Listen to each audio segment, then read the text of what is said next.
All are awake? See, let us repeat something, okay? Sri Rama Jai Rama Jai Jai Rama Om. Sri Rama Jai Rama. Sri Ram means Rama is the Lord. The Lord who is in whom everybody discovers their fullness, their joy. Rama, Ramate Yasmin iti Rama, in whom everyone discovers joy, fullness. And then Sri means, so the one who is endowed with all virtues, all absolute virtues. Sri, Sri Ram. And let that Ram, let that Lord, Jai, victory be unto the Lord. Means let him rule. Let the Lord rule. Not me. The Lord rule. That's a simple. Jai means victory. So, Om is another name for the Lord. We will see that later. Look. Just repeat this. Sri Rama Jai Rama Jai Jai Rama Om. Sri Rama Jai Rama Jai Jai Rama Om. Sri Rama Jai Rama Jai Jai Rama Om. Sri Rama Jai Rama Jai Jai Rama Om. Sri Rama Jai Rama Jai Jai Rama Om. Sri Rama Jai Rama Jai Jai Rama Om. Sri Rama Jai Rama Jai Jai Rama Om. Sri Rama Jai Rama Jai Jai Rama Om. Sri Rama Jai Rama Jai Jai Rama Om. Sri Rama Jai Rama Jai Jai Rama Om.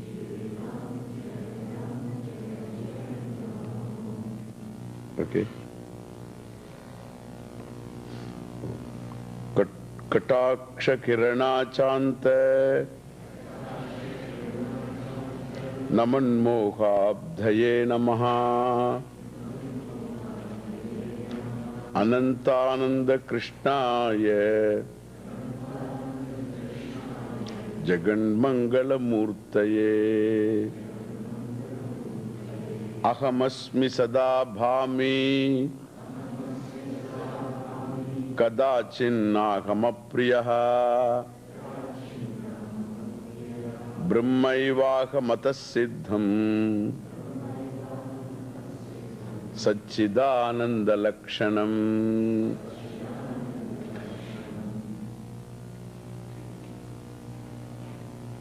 Here, got not two more words there. Let's see.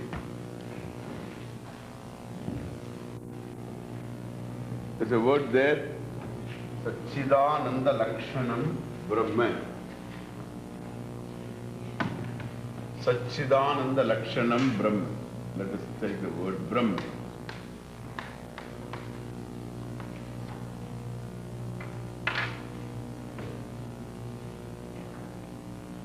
Okay. Now, there is a statement in the source book of this knowledge, Upanishad, one of the Upanishads, where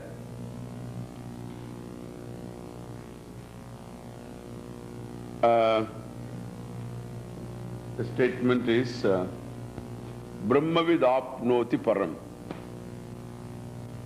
tadeshabhyukta satyam jñânam anantam Brahma.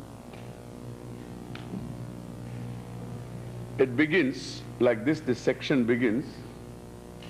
The one who knows Brahman gains freedom, gains Brahman. The one who knows Brahman gains param, limitlessness or freedom. Okay?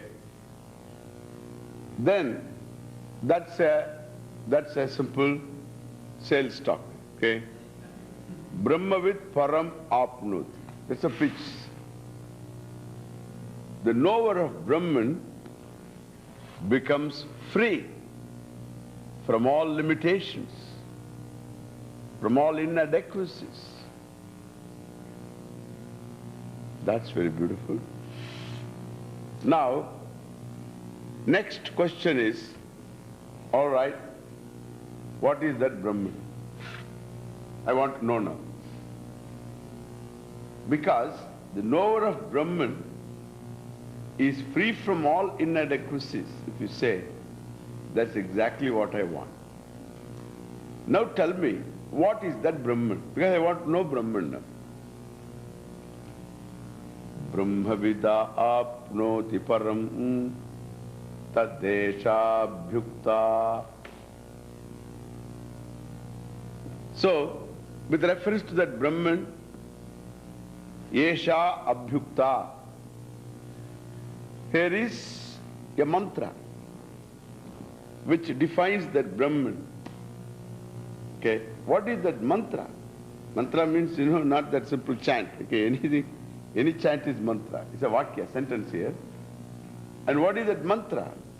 Satyam, jñânam, anantam, Brahma. So there are three words here. Satyam,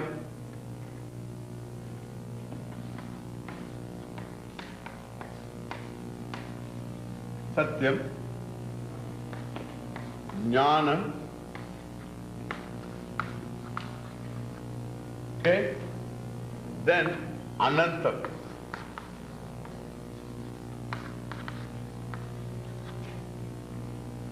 Okay, these three words. Satyam, jñânam, anantam, Brahman. All are adjectives to Brahman. Why they are all adjectives to Brahman? Because we want to know Brahman. So, first statement is, the knower of Brahman is free from all inadequacies. Param apnoti. Okay? Then I am interested in that Brahman. Then the very book has to now tell me, because I don't know what is Brahman. So what is Brahman? Tell me, what is Brahman? Is it heaven? What is Brahman? It says, Brahman is satyam, jñânam, anantam. In other words, it is Sat. Sat. What is this one? Chit. The other one is Anand. Satchit Anandam. So Anandam. Same thing. Satyam, jñânam, anantam. In other words, Sat, Chit, Anandam. An important thing to know. Now here, all these three adjectives of Brahman are not distinguishing one Brahman from other Brahmans.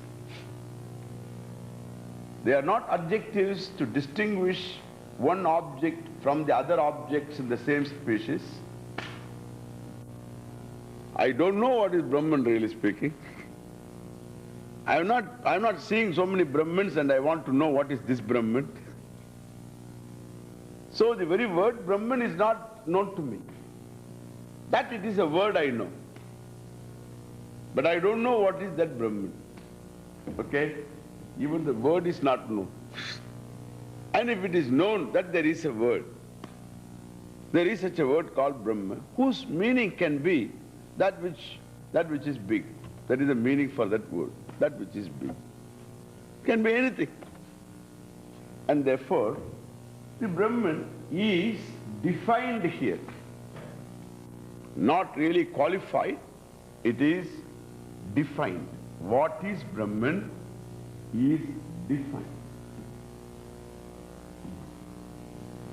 A definition is twofold. One is, there is a definition, a definition by implication, a definition by stating. By the very statement, the object is defined, or by implication, the object is defined. If you say, so this is a green blackboard, and with the measurement, etc. you give, so made of plywood and all that, you say this, then this is a simple, the definition by stating what it is. There is no implication involved. Okay? There is no implication. But sometimes the words we use, not just to state, but sometimes to imply. The white runs. The white horse runs. The white runs means the white horse runs. White cannot run. The white horse runs, or the white man runs. And so there the white horse, the horse is not stated.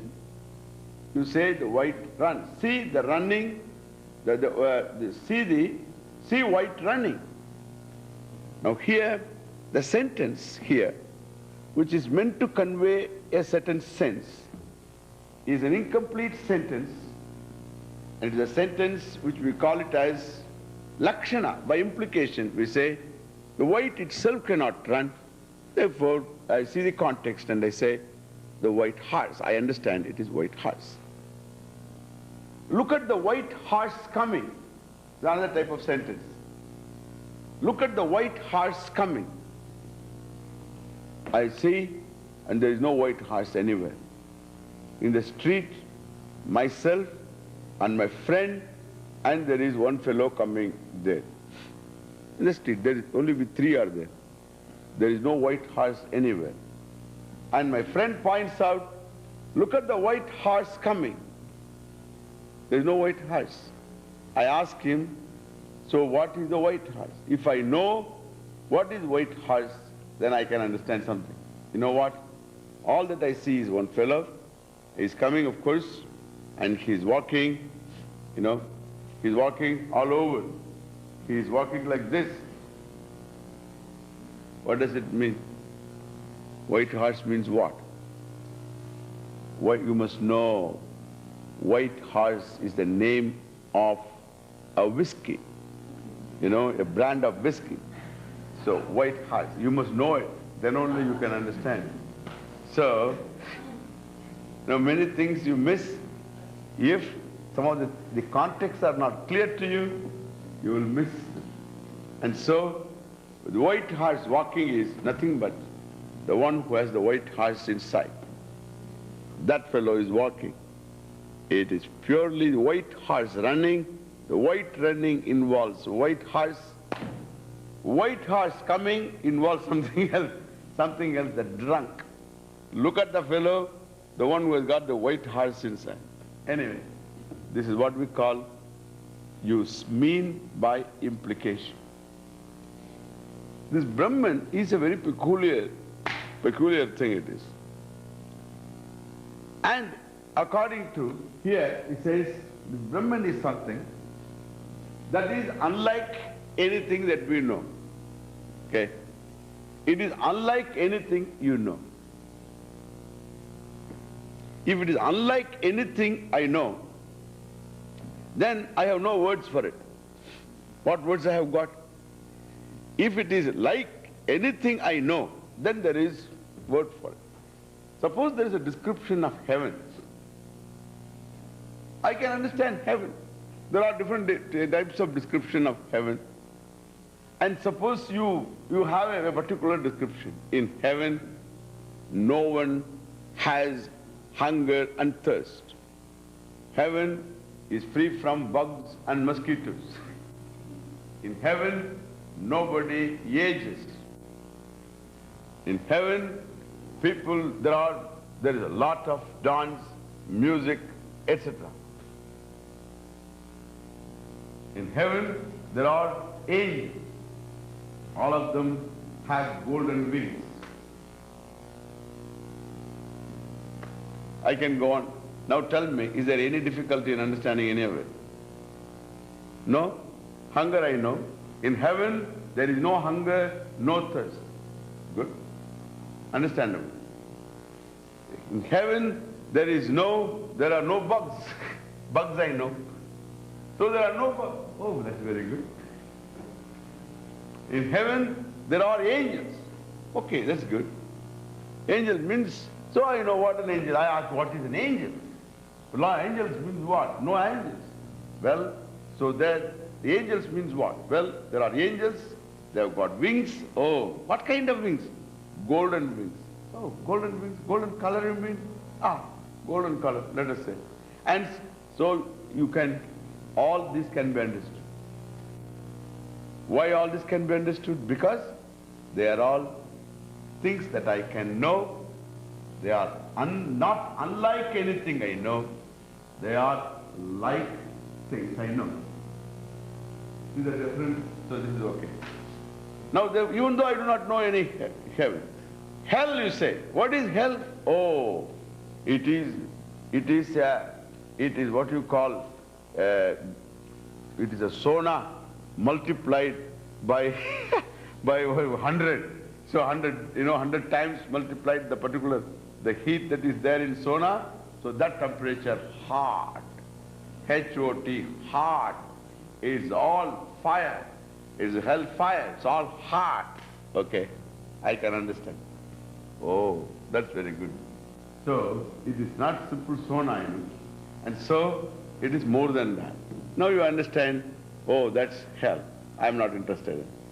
So all these are understandable. Suppose, so there is we also hear some descriptions.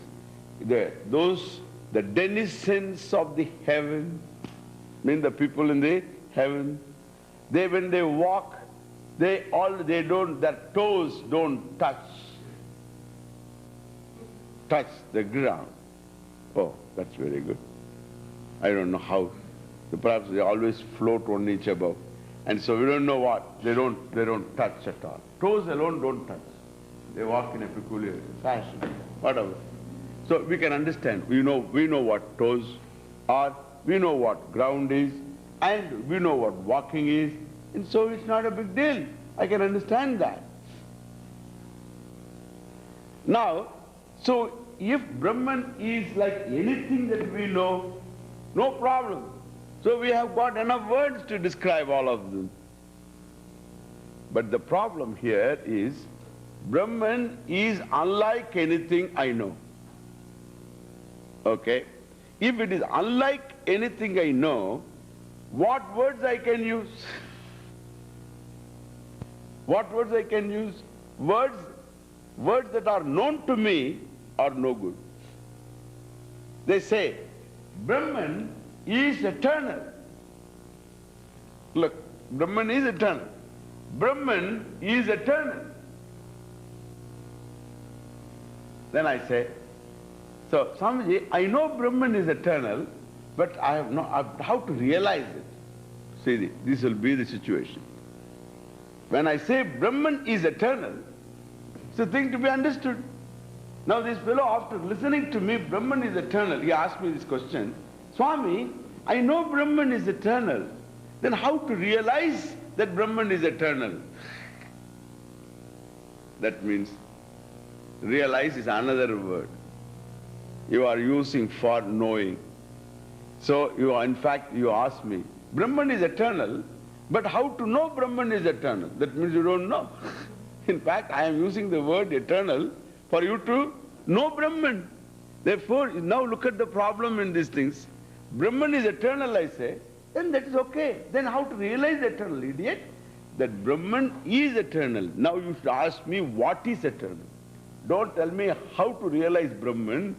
You must ask me next question, what is eternal? Do you know eternal? Now he says, do you know eternal? What is eternal? Eternal I know. What is eternal? All that you know is how to spell eternal. There is nothing else we know. We only know eternal is not something that dies away tomorrow. That which hangs on for a long time.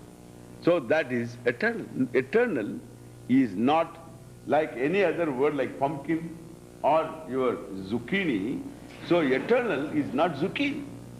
So it is not something that I know of unnecessarily. So I ask, what is eternal? And the Swami says, eternal is immortal. I know mortal. I have not seen any immortal.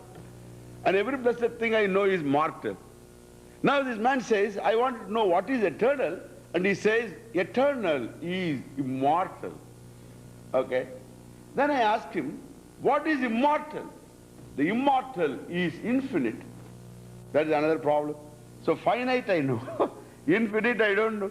All that I know is how to spell the word infinite. Thank God in English language we have got these words. But they use, oh, he was infinitely benefited. So we use the word.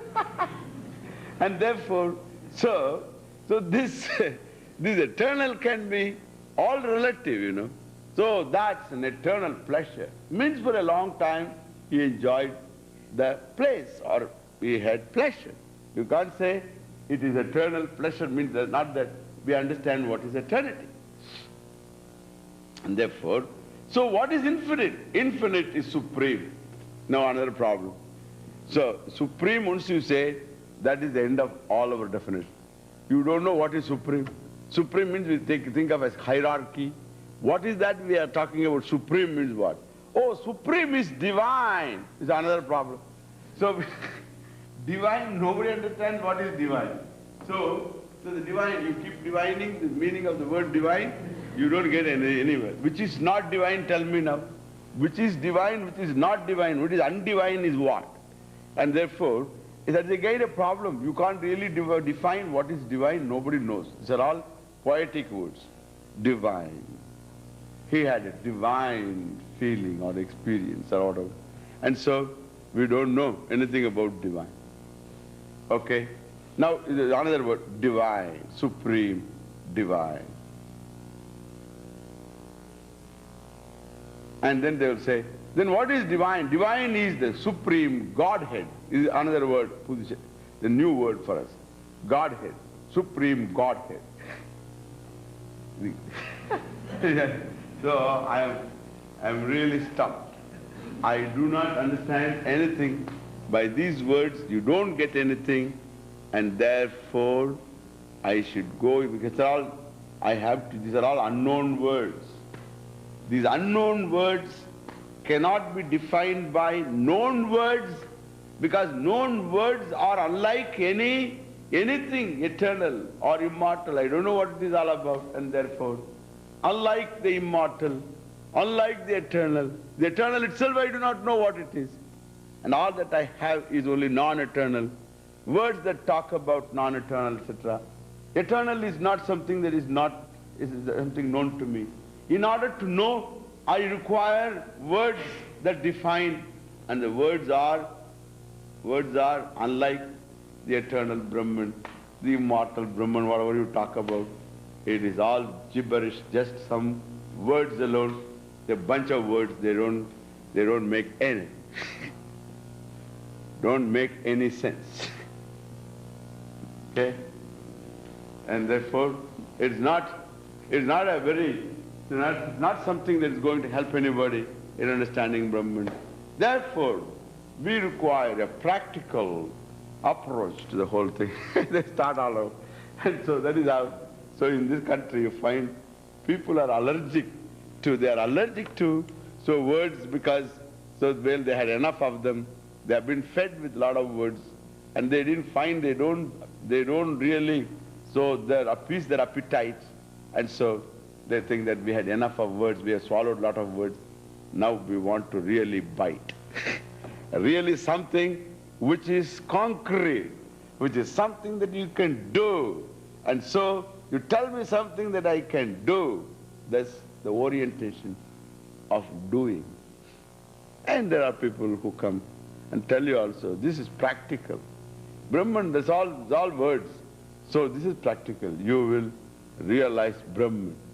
Again the fellow has to say, you will realize Brahman, you have to say. Then what is realization if you ask? Then it is again what? Knowledge. It is knowledge again. Realizing is another word for knowing. Again you get into the same problem. And therefore, so there must be some way of conveying the Shruti. What we call Shruti is the Upanishad, the teaching, really conveys, communicates this knowledge. How does it communicate? By known words, not by unknown words. The unknown cannot be conveyed by unknown words.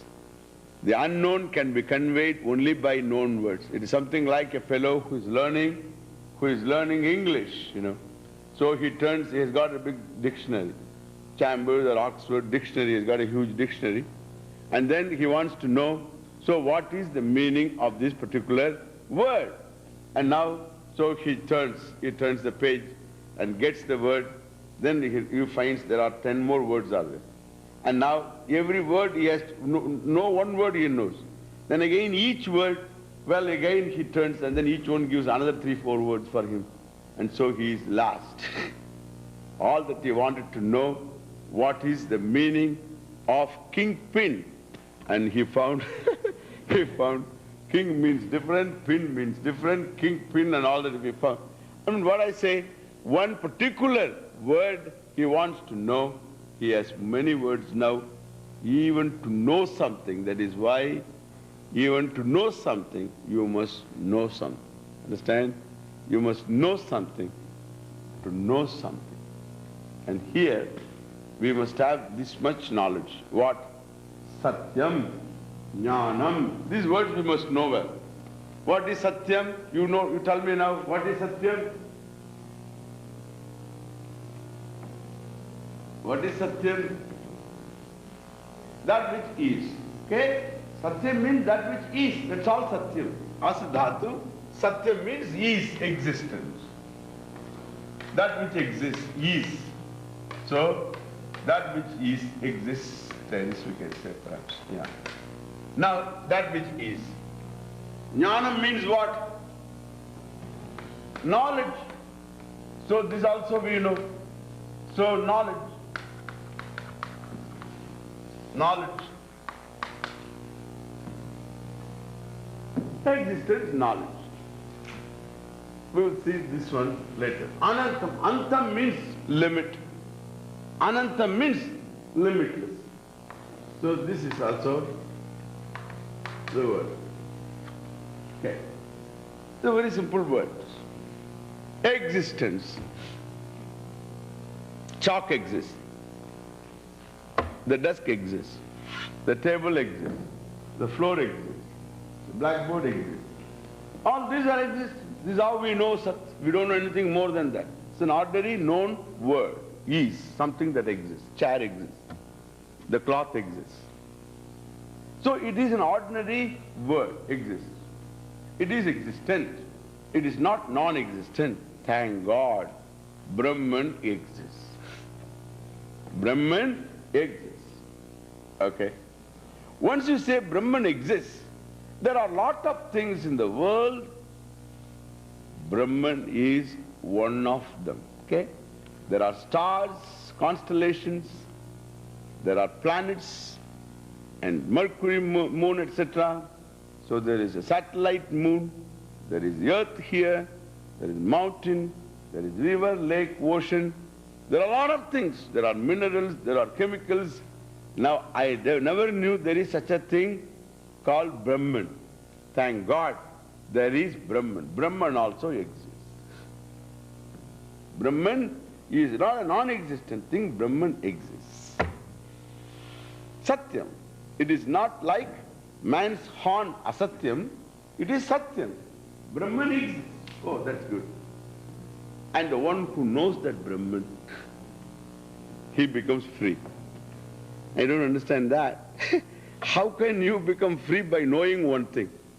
In fact, by knowing one thing, either you can be a desirer of that one thing, or you can be indifferent to that one thing, or you can be a disliker of that one thing. These are the three possibilities, you know. You can be a liker of that one thing. You know one thing. Never knew this. So you just now happen to see this new arrival in the market. There are a lot of things, you know, newly arriving. It's a new arrival in the market. You have never seen before. The knowledge of this is not going to make you free or anything. It makes you, in fact, the desirer of that one thing. Or you are indifferent to that one thing. Or you may dislike it. What? I don't care. I don't like this. Dislike. Means any knowledge of anything either can impel a desire for it, or a dislike for it, or just an indifference. Now if I know Brahman, there are many things in the world, and I come to know Brahman, then when I know Brahman, what will I have now? Either desire for Brahman, or a dislike for Brahman. What Brahman? Useless. Or indifferent. All right, there are many things in the world. There is one thing called Brahman too. I don't care. Understand? If it is one among the many. Therefore, satyam is, that word only tells me that it exists. But it doesn't tell me what type of thing it is. It doesn't tell me exactly, so what is it, etc. It doesn't tell me. It is said satyam, existence. Generally we know anything that exists is always qualified as an object. Table exists. That's how we know. We don't see existence. We generally see something existent. You see a table being existent, a chair being existent, a man being existent, a thought being existent, sky being existent, cloud being existent, the bug being existent, the disease being existent, the ulcer being existent, the cure being existent, whatever. So you see only things that are existent, always qualified. Now he says satyam Brahman. Now he says it is satyam, it is existence. Then I want to know, so what kind of satyam? All right, existence. How long does it last? Again, you know, anything that exists, we know it lasts. Brahman exists. Thank God, Brahman exists. How long does it exist? What it is, again, is not clear. So how long does it exist? He says, anantam satyam. You know the word here? So the three words, they qualify each other, falling within the syntax of a sentence. All these three words, they qualify each other, and therefore, if Brahman exists, what kind of existence? There is another word, that is anantam. Anantam means what? Limitless. Antam means limit. Anything that ends is limit. Antam, there are different. Time limit, space limit is called attribute limit, that is called antam. Table has got, this table has a space limit, means it is here, not elsewhere. Time limit, it was not before, later it may not be, now it is time limit. And attribute limit, it has got only tableness, not chairness. Okay? Therefore, table is different from the chair, chair is different from the table, because the tableness is not there in the chair, chairness is not in the table. This is also a limit. Therefore, the table has the threefold limit. Now he says, if Brahman exists, what kind of existence? He says it is limitless existence. Oh, because the anantam qualifies satyam. Therefore, these three words can be like this: satyam anantam or anantam satyam. Then one more word is there, satyam jnânam. And what kind of jnânam? Anantam jnânam, which is satyam. Jnânam is satyam. Satyam is jnânam. Satyam jnânam is anantam. Anantam is jnânam satyam.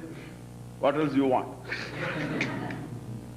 And therefore, so since they mutually qualify each other, because all the three words are in the same sentence, so defining Brahman, therefore, if Brahman is satyam, then in the same sentence anantam is used. Therefore, it should be anantam too. Therefore, what kind of satyam it is? Anantam satyam. We know the word satyam means exists. We use it, we use the word for table, chair, etc. For the cup, you know the styrofoam cup, for the cup also I say it is, cup is existence.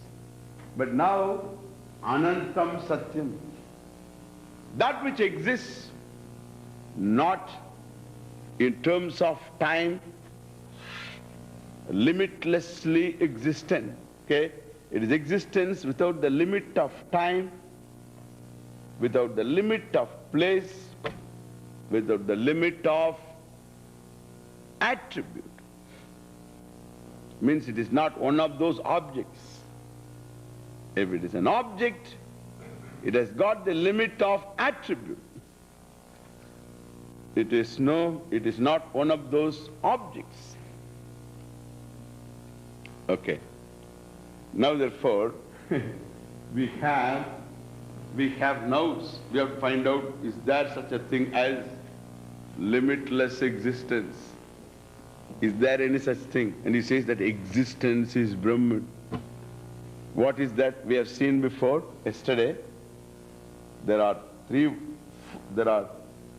things non-existent and falsely existent and relatively existent. Relatively existent. We use the word non-existent tucham. What is the other word? Falsely existent anritam, and relatively existent. What is that? Mithya. All the three depend upon what? Satyam. Therefore, when the false is, there is existence. When the non-existence is, that is existence. And similarly, when the mithya is, the relatively existent, the cup is, existence is, that is existence. Therefore, now if there is that common substance, if I can call it, it is not substance. So that which is common as the basis, as the very source for anything to be, so that existence is anantam satyam. Space is, time is, in all of them is, that existence is, that is satyam. That means you remove time, you remove space, that satyam must be there. What kind of satyam is that, as it? Then it is not still defined, you know. Existence is not enough. And now the second word is very important in this. He says, jñânam. What kind of jñânam? He says, anantam jñânam. Because the word jñânam, knowledge can be, no, it is knowledge, can be just knowledge on the part of a knower of an object known. Therefore, knowledge, when you say, that there is knower involved, knower, then known, then knowledge. In Sanskrit, all the three can be said by jñânam. Janati iti jñânam. The one who knows is jñânam. Jñāyate iti jñânam. The one what is known is knowledge. Or what is known, the object, or the very knowledge. Jñāyate anena iti jñânam. The vritti, knowledge itself, is called jñânam. Now what shall we say here? What should we take, sir? Shall I take the knower as jñânam? Can I take the knower as jñânam? Eh? Why? Why? Why? Because it means all the three. So knower can be also jñânam. Known also can be jñânam. Knowledge also can be jñânam. What shall I take now? Should I take the knower? Or should I take the known as jñânam? What should I take? If I cannot take any one of them, then what is the reason? Well, we have to reconcile jñânam, the word, with anantam. With anantam. Because syntactically, anantam also, being in the same sentence necessarily, you have to reconcile jñânam with anantam. So anantam means limitless. Suppose the knower if you take, it won't be known and knowledge. Knowledge if you take, it won't be knower and known. Known if you take, it won't be knower or knowledge. Therefore, what should you take now? Eh? What should you take? Neither knower, nor known, nor knowledge. But still, why do you use the word jñânam then? Because all the three have their being. The knower is not separate from consciousness. Known is not separate from consciousness. Knowledge is never separate from consciousness. And therefore, what we are talking about is that common consciousness, the invariable consciousness, in which is the knower born, and by which the knower is sustained, and to which knower goes. Similarly, in which knowledge is born, by which knowledge is sustained, unto which knowledge will resolve. In which the known has its being, into which the known resolves, by which the known is sustained, whatever the object. Well, all the three have their being, have their birth, and being, and resolution. In what? That is jñânam. Why do you use the word jñânam? Because that dhatu, that root, like even yeast we are using. And that is why known word is used. At the same time, the limitation of it is removed. Because our Brahman, one good thing about this Brahman is, it is never away from anything that you know. It is not away from the knower, it is not away from knowledge, it is not away from the known, it is never something that is away from anything, really speaking, because anantam, as we will see, that is why communication about Brahman is possible. And therefore, I use simple common word satyam, is, and knocks off the limited concept of existence that you have. I knock it off by adding anantam to satyam.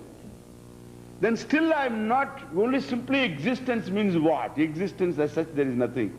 Then I say jñânam. Oh, that gives content to it. That gives the content of that. Oh, jñânam means consciousness. It cannot be knower consciousness or known consciousness or knowledge consciousness. It is consciousness, which is common in every form of knowledge. Yesterday I told you, so I love this flower. There is flower knowledge. That knowledge as such, minus the flower, the minus the knower, minus the known, and that is anantam jnanam. Okay? Therefore, what do you get now? Consciousness, limitless, neither known it is, nor knower it is, nor knowledge it is, the invariable consciousness in all states of experience, and that always is, that is satyam, jnânam, anantam. If the word anantam is not there, look, the word anantam is not there, satyam, jnânam will be like any other word. Satyam. Brahman is satyam means Brahman is somewhere sitting. Where is it? Timbuktu. Then jnânam means it is, jnânam means maybe a knower or whatever, so it doesn't really convey anything. All these anantam, satyam and jnânam become meaningful definition of Brahman only by the word anantam. We knock off the limited knowledge of satyam. We knock off the limited concept that always goes with the word satyam, existence. So he exists if you say, it exists if you say, always in our concept, it is not a dead. You know? Is it not true? It is, if you say, Mr. So-and-so is, means what? Is means he has not gone out. Or he is not dead. Not that he is unborn. He is born already. He is now, means not yet gone. This exactly is our concept of existence. That is a limited concept. So I use the word exist, the word satyam, and then take away the limitation aspect of it. The limited concept that goes along with the word existence, that is taken away. By what? By the word anantam. Jnânam also has its own connotation, limitation. And so the limitation is taken away by adding anantam. Therefore, anantam should be, anantam is a very important word because it is the one that deconditions the word satyam and jnânam.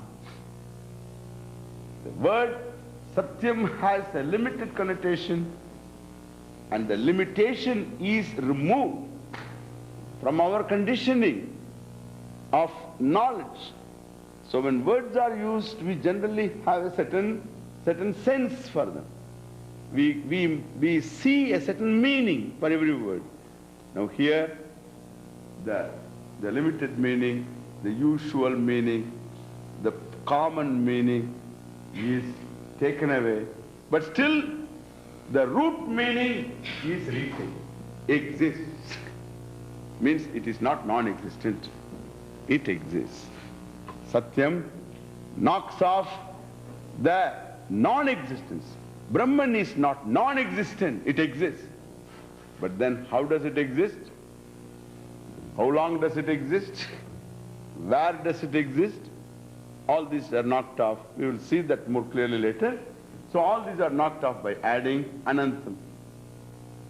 Similarly, words adding anantam to jnânam, you find that limitation is removed. Therefore, when you say here same thing, satyam is sat, chit, jnânam is chit. Same thing, chit, existence, knowledge. Now anandam is what? Satchidananda. Ananda is generally translation, you will see in the books, what? Existence, knowledge, bliss.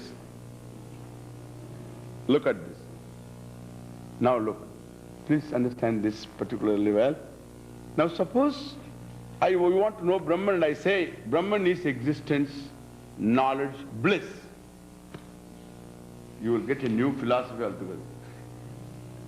Do you know why? Because now, Swami, I understand Brahman is existence, knowledge, bliss. Now, how to realize bliss? You will have a new philosophy, new school, new cult, and a new trip. They will tell immediately, see, you can say immediately you will have A new religion, new something is born now. And you say, now how to get the bliss now? Out I am. What is that bliss? You'll ask, what is that bliss? Oh, is it like chocolate bliss? No. Is it like any other bliss that we know, music bliss and varieties of bliss, you know? What kind of bliss is that? Oh, there is no comparison. It is inexplicable bliss. It is supreme beatitude. All words, you know, we don't know what is beatitude or supreme beatitude. Supreme bliss, infinite bliss. Okay? Now you are hooked. Because you have seen ice cream and all that. Now this one thing you have not seen. And therefore you have to see now this bliss. Swami, how to get this bliss, tell me now. Then I can hook you. Once you are hooked, then afterwards I can keep you on the leash for ages. I can say, now come on, you start with this. I can give you the first program. Then afterwards I can give you the second program. Then I can give you third program. It's amazing.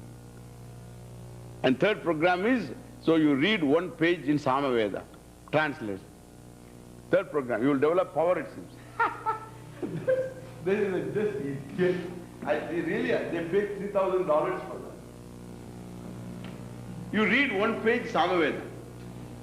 You read this translation of Samaveda, it seems one page. You have to read. And all that is there is nothing, it is just a translation, it doesn't. He says you will get powers, it seems. You will levitate and all. And so, this is bluff means there should be some method about it, you know. There should be a method of bluff. Here you can't be just blatantly ridiculous, you know. Anyway, now this really I'm telling you, just blatant, off, something wrong. Even if you bluff, there should be some kind of a seeming semblance of truth, you know. Some kind of a semblance must be there. This is a blatant bluff.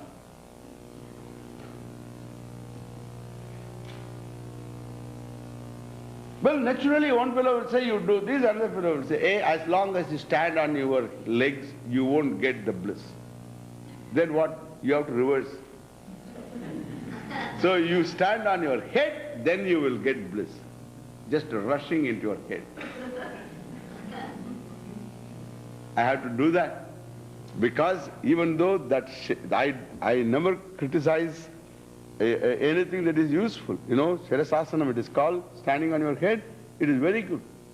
Because the fellows who eat a lot and the blood circulation is only in this side, and necessarily for him it's better to stand on his head so that some circulation will be there, the cells will become active, and so there may be some thinking once upon a time at least. It will happen.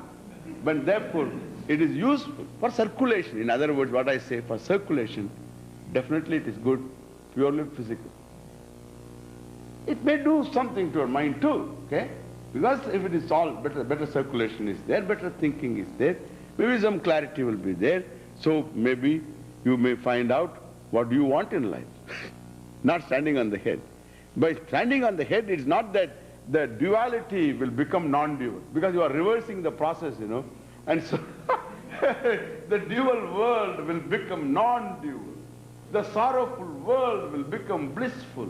There is no such thing just because you are standing on your head. The reverse view. In fact, if you stand on your head, you will get a perspective. Nothing more than that. And therefore, so Ananda.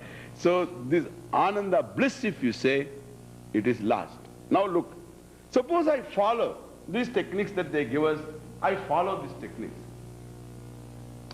And I get some bliss, let us say. There's no, bliss you can get in 100 different ways. Now I get some bliss. I know varieties of bliss. Because I had gone through my life, in my life I had picked up always moments of happiness, and it's not that I didn't know anything about bliss, I know something. Now this one they say bliss, B capital, you know. Bliss is capital. This B-I-L, this is how they write, all capital. So black letters. It's all bliss. So immediately you have a sense that there should be some bliss. Now bliss you got, some bliss you got. By this meditation you got some bliss. Now how will you know this bliss is Brahman? How will you know? How will you know this bliss is Brahman? Ice cream bliss is not Brahman. If that is Brahman, then I should know. But if you say, ice cream, this is another bliss, that means it is not ice cream bliss. It is not any other bliss that I know, but this is another bliss. Now whether this bliss is Brahman, how do I know? Will Brahman talk? Swamiji, when you experience bliss, you will know this is all wrong thinking. If you experience bliss, you will be blissed out. You will have bliss. Then what will happen? You come back and say, Swamiji, I had experience of bliss yesterday. What was that? If I know that you have no more money to give me dakshina, I will say that is Brahman, so that you will go away. No problem. You are already made. You go. Now, if I know that you have got some money to give me, I will say, oh, you have reached the 10th stage. Now you have one more step you have to go. Now I will give you one more page of Rig Veda. So, and so this is how necessarily, because you have got money to give, therefore I should give you something else. I say, how do you know this is Brahman? The bliss will not talk to you. The Brahman bliss will not talk to you. Now look, at last you have made it. You have come to me. I am Brahman, speaking to you. This is Brahman bliss. At last you have made it. Why did you go all over without looking at me? I am Brahman.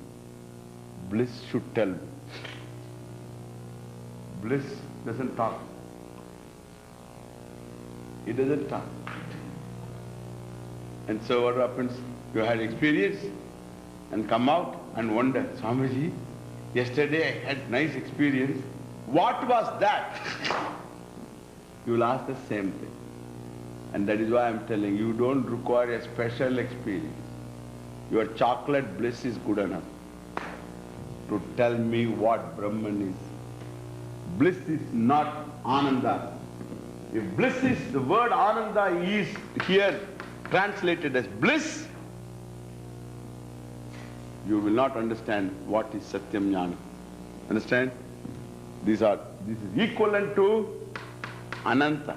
Understand that? Ananta. Then satyam gains a meaning. Jnânam gains a meaning. Brahman is communicable. Brahman becomes understood by lakshana, we call it. By these two words, satyam and jnânam, by implication in the sense, because of its being. I mean, these words having what you call a status, along with a similar status, along with anantam, the word, the same sentence. Then anantam qualifies satyam and thereby makes satyam free from the limitation, the limited concept that I have about it. And therefore anantam is limitless. And limitless, if the equivalent to anantam is what? Anandam. In the same Upanishad. Later it is said, Raso Vaisaha Rasagrhyevayam labdvanandi bhavati Anando brahmeti vyajanat Anandad deva kalvimani bhutani jayante. They will say, from bliss everything came. By bliss everything is sustained. By bliss everything, unto bliss everything goes back. Another fellow say, from out of sorrow everything came. By sorrow everything is sustained. Unto sorrow everything goes back. Why not? And so that is a wrong translation. Ananda here is limitlessness. Bliss can be the meaning of Ananda, but here Ananda is limitlessness. So bliss is Ananda, but Ananda is more than that. In every piece of happiness, there is Ananda, the limitless. The limitless is called Ananda, because in happiness there is limitlessness, and therefore it is called Ananda. But that happiness, what you call experientially, is nothing but this Ananda manifests. So this is a defining Ananda, and that is an experience. Sukha, we call it as Sukham, and that Ananda is not does not meet with any opposition in your mind in terms of demand, wish and want, etc. And therefore you experience ananda, what we call happiness, in different degrees. To the extent you find, to the extent you are non-demanding and fulfilled you are, to that extent you find some happiness. So there are degrees of happiness because, so you are pleased, all right. How are you? Okay? How is your job? Oh, wonderful. Very good. Oh, that's nice. Ah, it's good, but then what? There is some problem. There is some problem. But then. There is always a but then. To that extent, it's not pleasing. When but then comes, it doesn't, to that extent it is not pleasing. I mean, to that extent I have, to the extent I have a demand, to that extent I miss. Okay? And therefore, so that is ananda experience, is what is called sukha. Ananda is the very definition of Atma, limitless. It is not bliss. If it is bliss, you have no understanding of Brahman. There is no way of knowing Brahman. There is no such thing as realization of Brahman too, because bliss will not talk. And so it is anantam. You will see this more next session.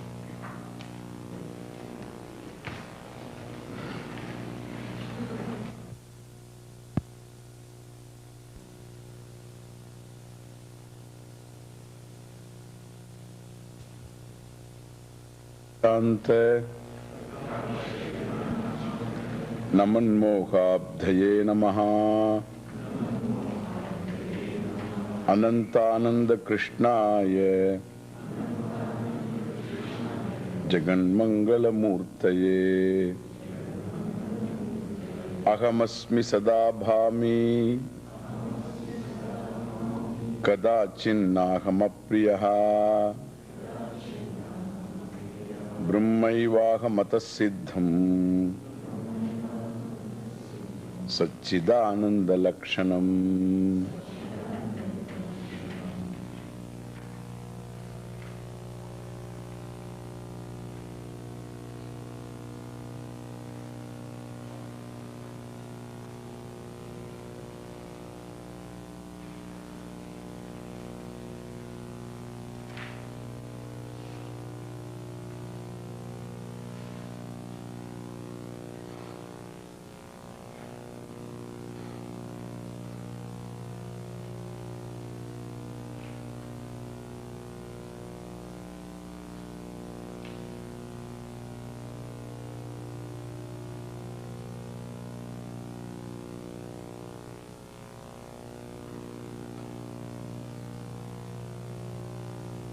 The word satyam, again look into it.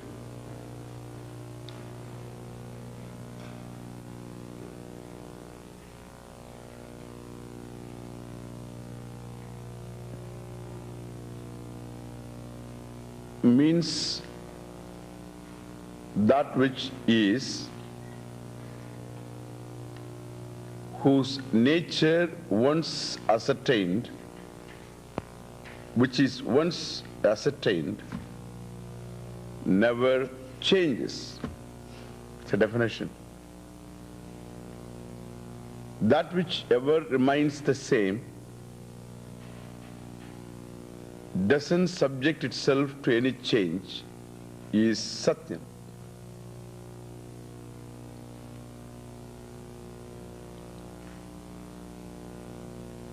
Now, if this is satyam, as we saw,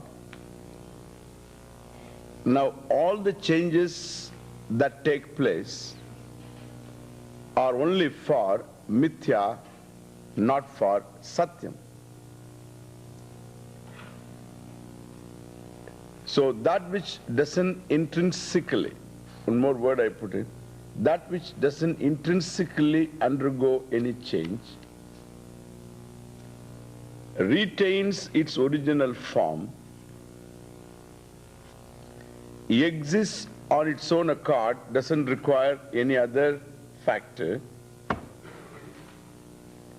lends its existence, its being to everything else, itself is free, is satyam. Means it is swatantram, means it does not depend upon anything else. Whereas anything that is not satyam cannot exist apart from satyam. Is it not true? That's the thing we should know. You see, the table and chair can exist side by side. One doesn't depend upon the other's existence, even though table, chair go together. And the cup and saucer go together. There are a lot of things go together. That doesn't mean that, so the table and chair, the table is only when the chair is, there is no such dependence. So both of them, when you count the table, you count the chair, independent of table. So each exists in its own right. Table enjoying tableness, chair enjoying chairness. This is one order of reality. Now, if I have just two wooden table, one is wooden chair, the other is wooden table, then I have, if I take into account the wood as the criterion for counting, then, so there is no chair, there is no table separate from wood. If I count the wood, I have counted the chair and the table. Because the wood is taken as wood, then there is only wood that is there. One is the wood in the form of a table, the wood in the form of chair. So if this is clear, now, so satyam, once I say, if there is everything, like the wood is satyam for the table and chair, if there are 100 tables and 100 chairs, there is only one wood. This you can understand better in these golden ornaments. So the chains can be many, and the rings can be many, the bangles can be many, there can be many forms of ornament. And if I count the gold, it is always one. Understand? It's always one. Suppose there is a pile of 100,000 ornaments, I told you before. 100,000 ornaments made of 1 ton gold. You know, in example, you should be very, at least you must be very quiet. I mean, big. You need not say 1 ounce gold. Why? We are giving examples. So we will say 1 ton gold. So 1 ton gold, out of which 100,000 ornaments made. A pile of ornaments is here. Now, I go to this fellow. This fellow is, he has got chain jewelry shops. And he has ordered these ornaments for all these shops. I go to his house and he says, Swami, you please take one thing that is here. One thing from here, he said. I said, he showed me the pile of ornaments. I took one thing. What? Gold. Yeah. I don't require chain or ring. I require only, for my example, one chain I have got. That's enough. Now I don't require chain. So I took gold, because gold may be useful. For I've been doing some work weekend, you always use the gold. So I said, okay, I'll take gold. I took gold. And I told him it's okay. One thing you asked me to take, I took gold. Then that fellow we began picking up all the ornaments. I said, what? What are you doing? Well, I'm picking up the ornaments. And I have already picked up. No, you picked up only gold. Say, you leave the gold and you become the ornaments. I don't mind, I don't want ornaments. Leave the gold. 1 ton gold. Leave here. Purna madaha, purna midam. From 1 ton gold came, previously that was 1 ton gold. This is 1 ton gold. From that 1 ton gold, what is that 1 ton gold? That 1 ton gold in the form of golden ingots, whatever, golden biscuits. And so, yeah, they call it biscuits. Biscuits, you see, first it is a sovereign, then gold coin, then afterwards it becomes gold nuggets and gold coins and gold biscuits and gold bricks. Yeah, that's how they keep things. And so this fellow had previously gold, 1 ton gold in biscuits. And he converted into what? Ornaments, different chains and bangles and rings. Now, so previously it was 1 ton gold, purnam adaha, purnam idam. This is also 1 ton gold. That was 1 ton gold. From that 1 ton gold, this 1 ton gold came. What is this? This means what? From that 1 ton gold, means the 1 ton gold that was there in that form, now came this 1 ton gold, these ornaments came, and suppose you remove from that 1 ton gold, these ornaments you melt away, what will remain? 1 ton gold. Om Shanti, Shanti, Shanti. And now, so this you remove 1 ton gold ornaments, I don't mind, but remove them. Leave the 1 ton gold. You take away all the ornaments, leave the gold for me. I wanted only one thing, gold. You wanted a lot of other things, you please take them all. Leave 1 ton. 1 ton gold plus 100,000 ornaments is equal to 1. You must always remember, in counting, you cannot change the order of reality. The problems with us the problems are always, we change the order of reality. All the time we change the order of reality and confuse everybody. Now, if I count chains, I can count the chains as many as they are there. So there are so many chains are there. Suppose there are 100,000 chains, 100,000 chains. And among themselves, there is a certain order of reality. A chain is different from a ring. The ring is different from a chain. What the chain can do, the ring cannot do. A chain can strangulate a feather, and the ring cannot do that. And therefore, so what the chain can do, the ring cannot do. The chain has got its own use. It has its own objectivity. It has its own description. And so, in its own order, if you count the chain, then you can say there are so many chains. These are not chains, these are bangles. Ornaments, if you take, all these are so many ornaments.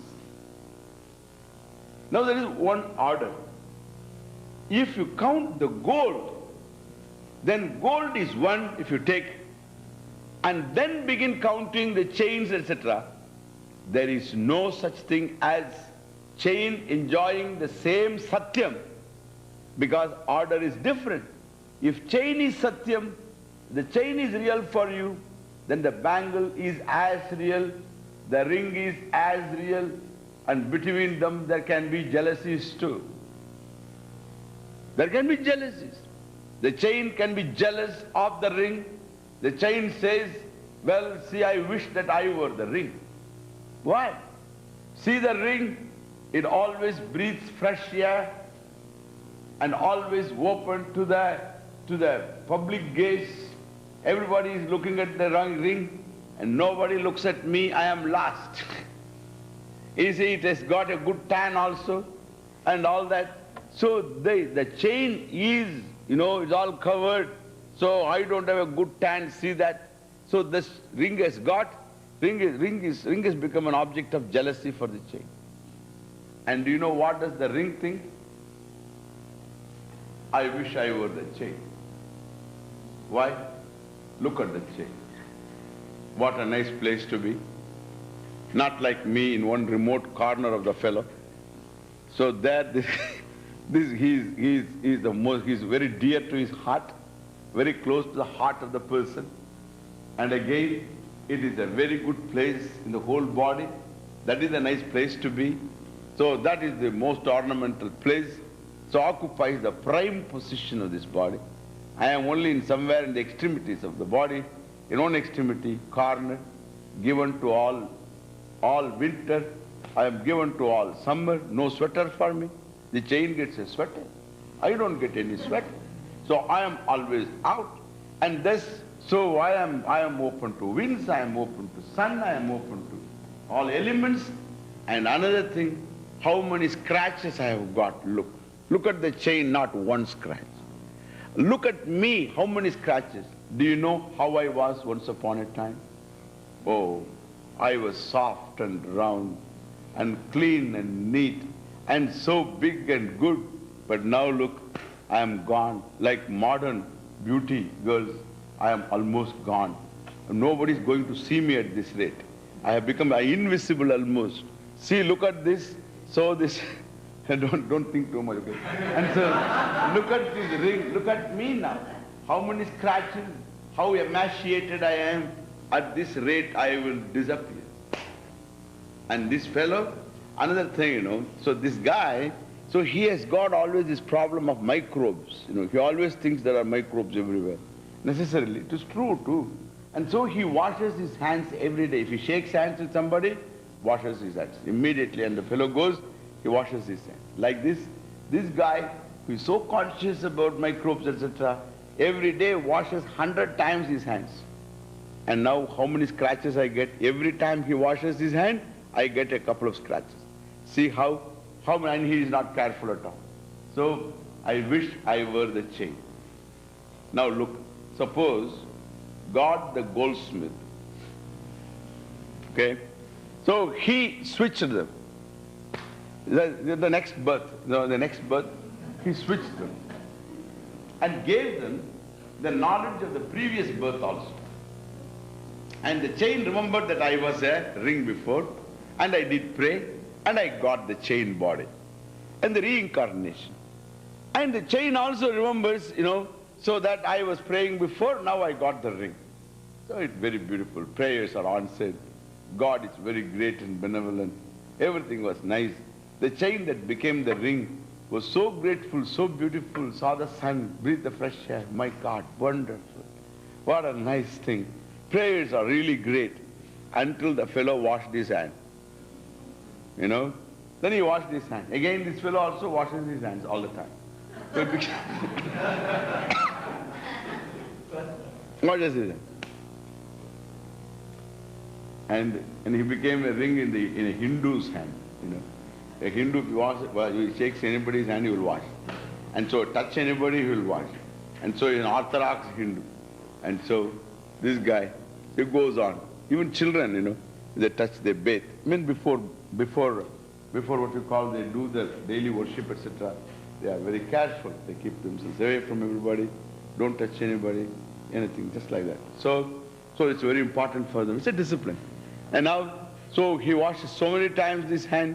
He has got, now he says, the chain says now, I wish I continued to be the chain. I belong to another class. I don't belong to this kind of maltreatment. I was never treated like this. I remain like a queen, close to the heart of the person. I am not like this, a servant or somebody, sitting in the corner of the house. So this is what kind of treatment? I am not used to this kind of treatment. I come from a class family.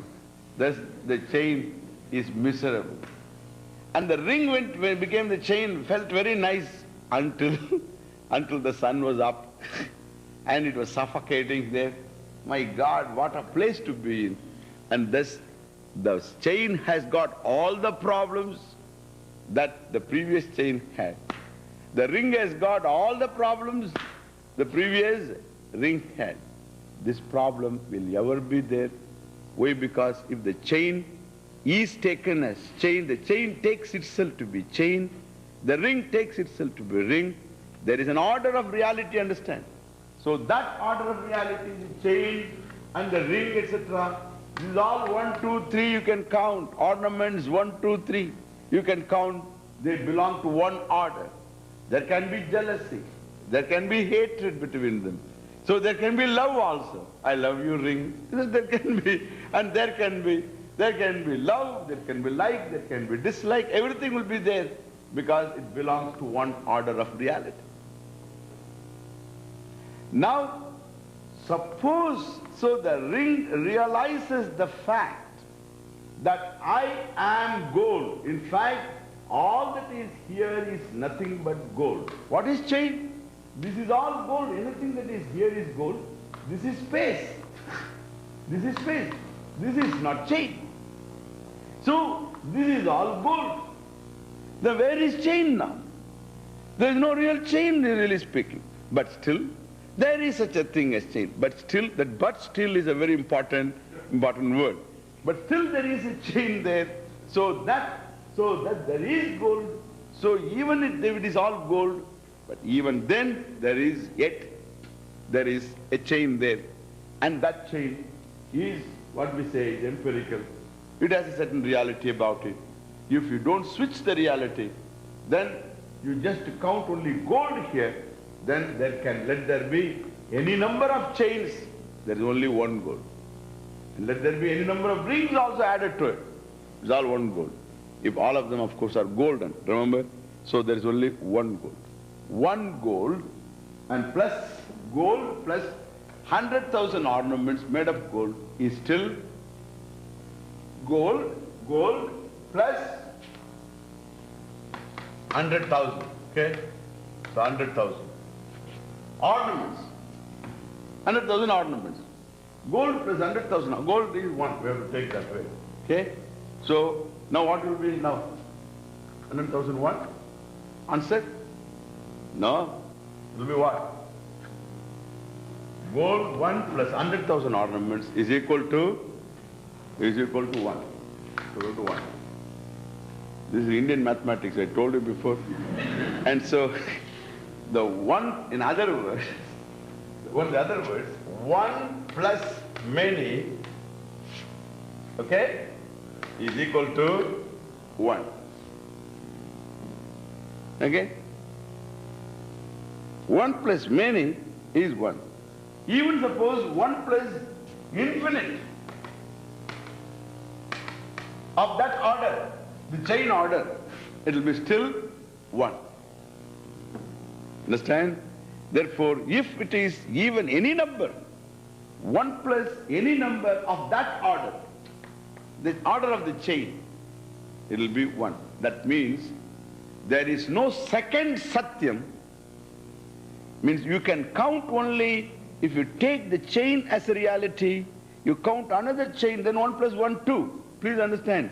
So this must be very clear. If I am a chain, then you are another chain, then we are 2 now.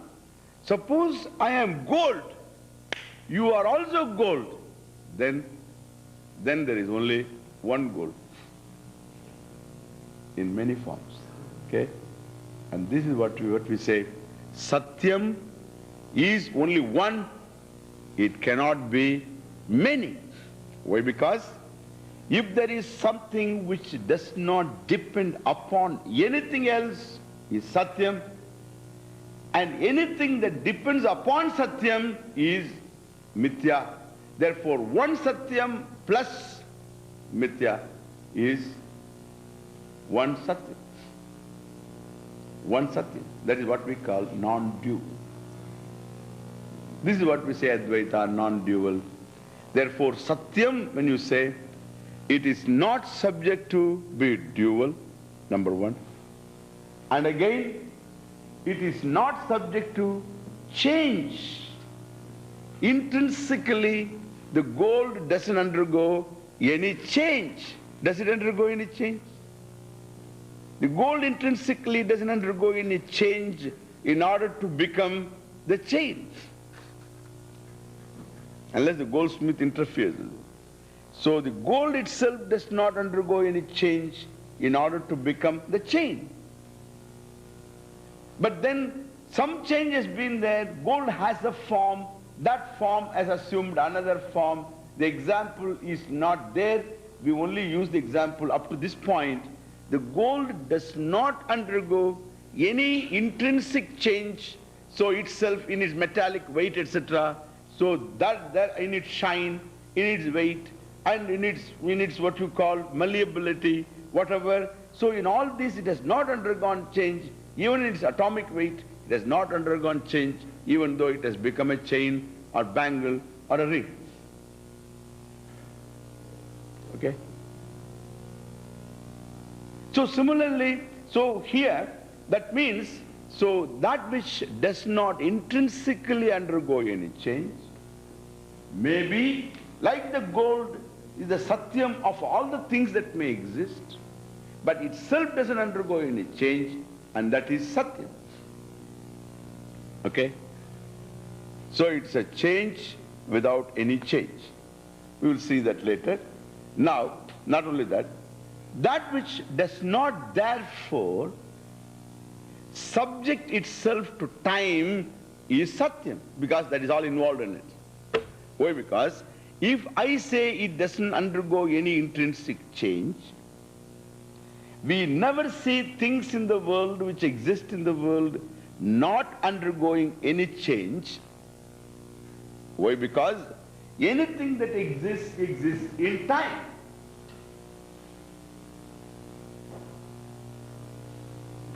Suppose you say, here is an object, whoa.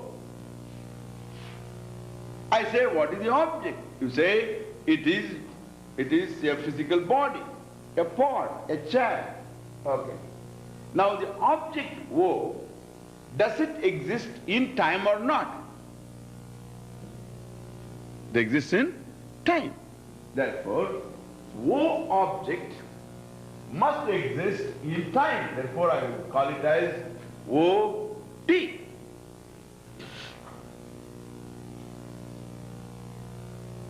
And also it exists in, so there is no, okay, O-T.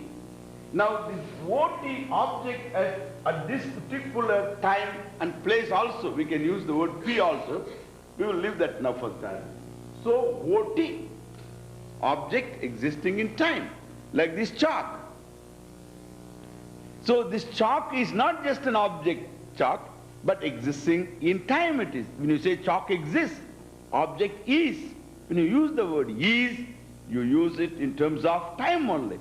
Object exists in time. Okay? Therefore, no object is outside time. It is always in time. O-T. Okay? All right, Swami, what do you get? Now look, if the object exists in O-T, now tell me, will the same object exist next minute, the same form? Will it exist? It cannot exist. Because, so what happens is, this O-T, T also is an element of the object as an attribute, then next minute it becomes T1, T2, T3. Therefore, OT is different from OT1. At T1, the object is different. It's different. It's undergone some change. Maybe not visible for you, not perceptible for all your instruments. That only shows how gross is your instrument. So all your instruments are gross, and therefore, so it is the problem of your capacity to observe. It is not a fact that the object does not undergo any change. If it doesn't undergo any change, then how come after 5 years I find a change there? Then you have to tell, no, Swamiji, every 5 years changes. They say, every 7 years it seems your physical body undergoes a complete change. All the old cells gone, everything new and all that, they say, my God, that means what? 7 years you are constant. After 7 years, you totally change. You know? It's not like that. You say, Swamiji, every year we change. Birthday to birthday. No. No such thing. Every month you change. No such thing. Every day you change. No such thing. Every hour we change. No. Every minute we change. No, that's not enough. Every second we change. No. Every microsecond we change. That's not enough. Every milli-microsecond I change. No. Every billi-microsecond I change. No. Every zilli-microsecond I change. No. Then I don't change.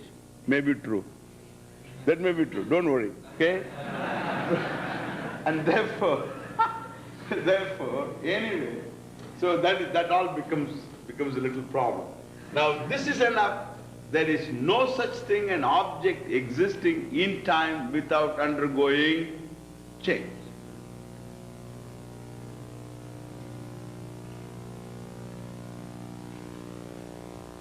And therefore, if satyam is what is called satyam, jnânam, that existence, consciousness, limitless when it is said, if that satyam undergoes a change, then it is not satyam. That is our definition.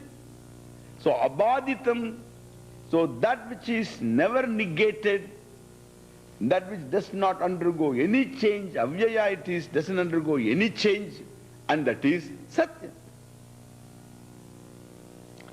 If that is so, it cannot exist in time. And all our concepts of existence are always in time. Understand that clearly? So he was, he is gone. In all this, so you use all our concepts of existence always in terms of time. And that is where the word is, exists, lives, remains, etc. is used.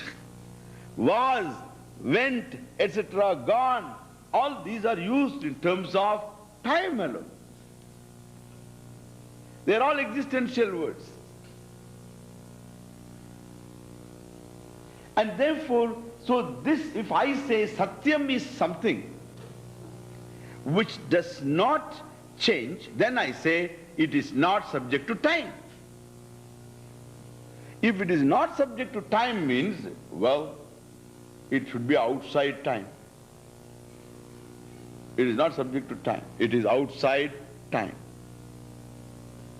All right, outside time, I don't mind. Outside time. It's away from time. Okay, away from time. But that means the time is away from satyam. Both you get, you know. Suppose I am away from you, then you are what? You are what? You are not emotional, I'm telling. So I am away from you. Emotional is problem is always there. And so I am far away from you. And the other person says, no, I love you, I am very near you. This is always a nuisance. And so, and now the problem here is I am away from you. Physically I am talking. I am away from you. You are what? Equally away from you. 2 points. Equally, if A is away from B by 10 feet, B is away from A by 10 feet. And therefore, we are equally away. Therefore, if Atma, Satyam, Atma is away from time, then time is what? Away from Satyam. Therefore, what do you get now? 2 Satyam. That means 2 Satyam. The time is existing up by its own. Satyam exists by its own. Therefore, there is no such thing as Satyam of all things. No, there are independent Satyams are there. Again we come back to old chain and bangle. There is no gold at all anywhere. Everything all chain and bangle only. There is no gold. That's exactly what we get now. Because time is independent of Satyam, Satyam is independent of time, and therefore there are 2 Satyams. Means The satyam, what you call satyam, Brahman exists by itself, and time also exists by itself, because one is away from the other. Because you say satyam, Brahman doesn't undergo change, that means it is away from time. If it is away from time, well, time is away from Brahman. If time is away from Brahman, Brahman is not non-dual. Brahman is one of the things in the world. Now, anyway, don't worry. Now look. Now, but it looks like that, but it is not true. It's not true. It's not true. Look here. The gold is, I say, distinct from chain. Gold is distinct from chain. Why? Because gold need not be in the form of chain. Gold is gold. Even now, even when it is in the form of chain, it is just gold. So gold is independent of chain. It can hold itself without being dependent upon chain. It can remain like a powder. It can remain like what you call a wire. It can remain like a sovereign. It can remain like in any form. Gold has, it can exist, and by itself it need not depend upon chain. Whereas, look, whereas chain depends upon gold. Therefore, while gold is away from chain, chain is not away from gold. Understand? It's very peculiar thing. Like even when suppose I come to the stage, I play a role. Now the role of a king. The king, is he away from me? Is he away from me? No. There is no physical distance between me and the king, even emotional distance. Because I identify with the king and his problems and his voice, everything. I imitate Henry VIII. So I imitate. So we have, you just identify with the whole role, and you remember the script and bluff your way. And this is, I identify, there is no distance between me and Henry VIII. So the Henry VIII, his hands are now my hands. His legs are my legs. So everything is me, only some makeup for just for presenting myself to be Henry VIII. So there is no distance between Henry VIII and myself. But I am distinct from Henry VIII. Even when I play the role of a king, I am not the king. I know very well I am not the king. That is why I can retain the script. I can go by the script. When the time comes for me to get in, I get in. When the time comes for me to again come to the stage, I come to the stage. Why? I remember the script. Okay? Understand? That means what? That means I retain myself. I confine the problems of the role to the role. I don't let those problems affect me, all because of a distance. The distance is by simple awareness, simple knowledge, recognition that I am distinct from the role, whereas the role is not distinct from me. Understand that? This is all Vedanta. It's all the real thing. Okay? The role is not distinct from me, whereas I am distinct from the role. For instance, suppose, just look at the situation. Now here is, in this play, one villain, there is a villain. The villain is supposed to slap the hero. The hero should stand there, come on, come. And he should slap. The hero should receive the slap. And then I will teach you lessons later. He should walk away. That's all that's the script. Okay? So you will you will, you better offer all your prayers. Okay? Watch out. He just walks away. So that is exactly, because he thought that that is not the time for him to really do anything. And so he just walks away, he receives the blow, he doesn't want to have further argument, and then he wants to finish the whole thing. This particular scene is over now because there are a lot of things he has to get out of him, and he can't kill him now, he can't do anything, this is not the situation. And so he has to receive the blow and then walk it. This is the script. That fellow slapped him. The villain slapped him. And this guy, the hero, he got really offended.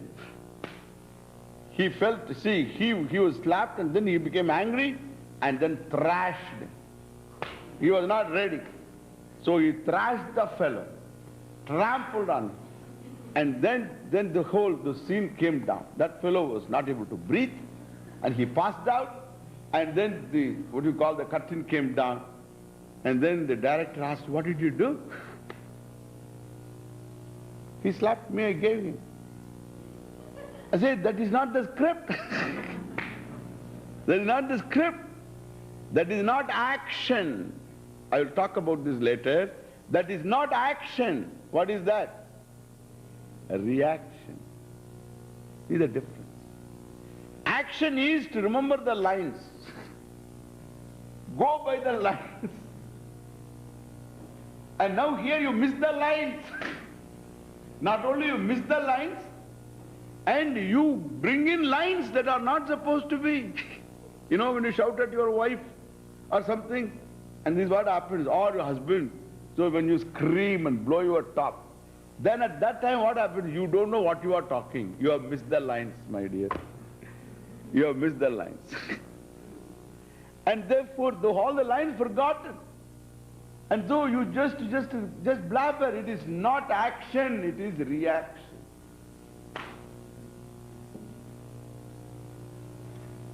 There is no distance then. That means between the actor and the role, the distance is swallowed. Previously there was distance. What is the distance? The role is not away from the actor, but the actor was away from the role. That distance was swallowed. You had it. There is no more drama. There is no more action. There can only be a reaction. That is not action. Similarly, the time exists not independent of satyam at any time, as we will see now. But whereas satyam exists independent of time, then only you get the whole. Then only you will not be afraid of the world. Otherwise you will get into another system. It's all a problem. There is nothing, you won't get anything anyway. Any other way there is no freedom. You think of any other situation, any other form of reality, there is no freedom. But it is not to be free, I am thinking of this kind of reality. Then don't conclude like that. This is how the reality is. Therefore you are free. I am the whole. A chain can say this with reference to the golden world, you know, the world of ornaments. And so each one teasing each other, being jealous of each other too. Oh, I am on the neck of the queen. The other fellow says, what queen? These days queens have no kingdom. So I am on the neck of this industrial tycoon. So like this, what? You have got queen and all that. Well, there are no queens, only just for ornament's sake. So queen is one ornament and then you have an ornament. You are another ornament. So ornament to ornament is not ornament at all. And so it should be it should be a real person. And so you are two adjectives, adjective qualifying an adjective idiot, and it is useless. And therefore, so I am on the neck of this woman who is wife of this great industrialist, the chairman of IBM. So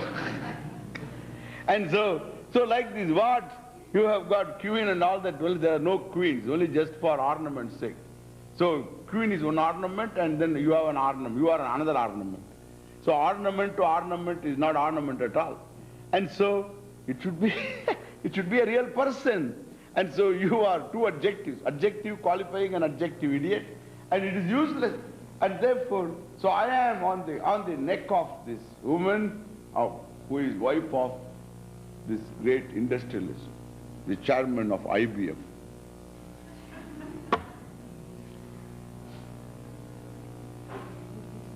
Big, big fellow. It's different. Or at least president's wife, Nancy. Something, at least another 6 months or something. So it's okay. So there is at least something, there is something. It's not a great thing, but something.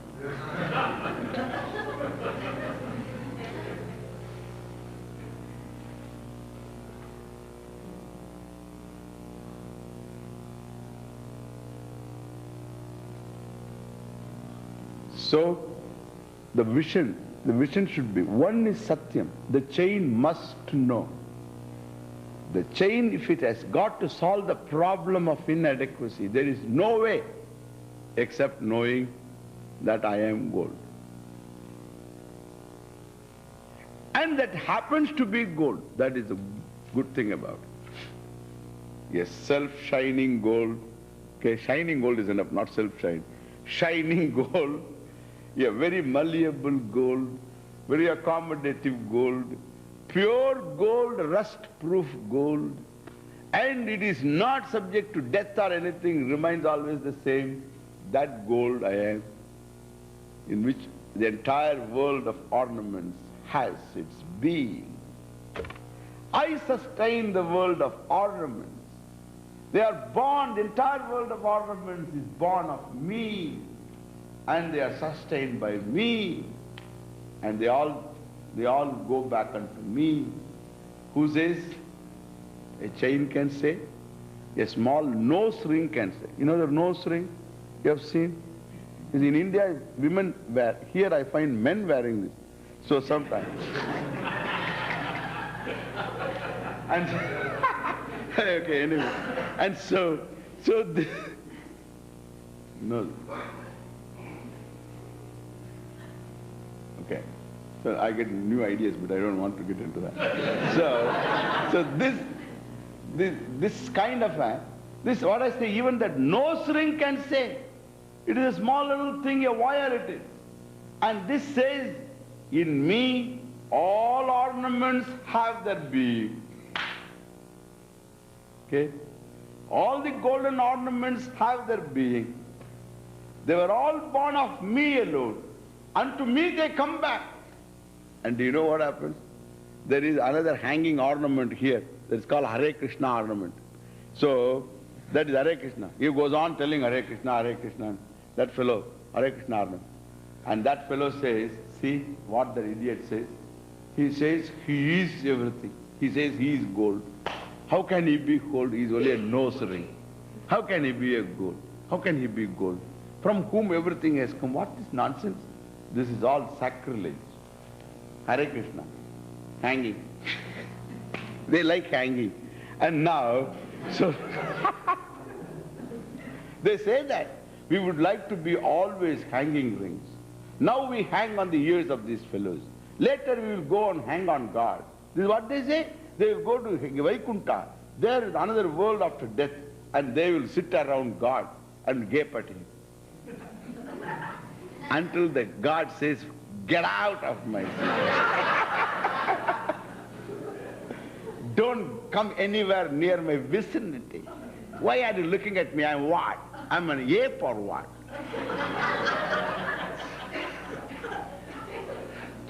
It amounts to all this only. There is a philosophy, if you analyze it, it amounts to this only, nothing else.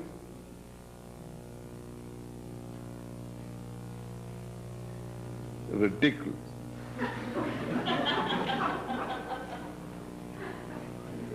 But the nose ring can say, that I am everything only when it knows I am gold. Understand? That's how here. Time is dependent upon satyam, whereas satyam is not dependent upon time. You can understand the satyam different from time. So you remove the concept of your existence in terms of time and then understand existence. It's a very beautiful thing to know. Now look here. Time is, we'll get into this time a little bit. Time is, now tell me, that is Satya. Is Satya. Time is, whatever be the time you talk about, past, present, future, whatever be the time. Time is, that is Satya. Psychological, chronological, whatever be the time. Time is Satya. That is Satya. And the time is known, that knowledge, awareness is what? Satyam. That awareness is Satyam. Awareness is. The same Satyam is awareness. When you say time is, that is Satyam. And it is known, that which is awareness. That Satyam is awareness.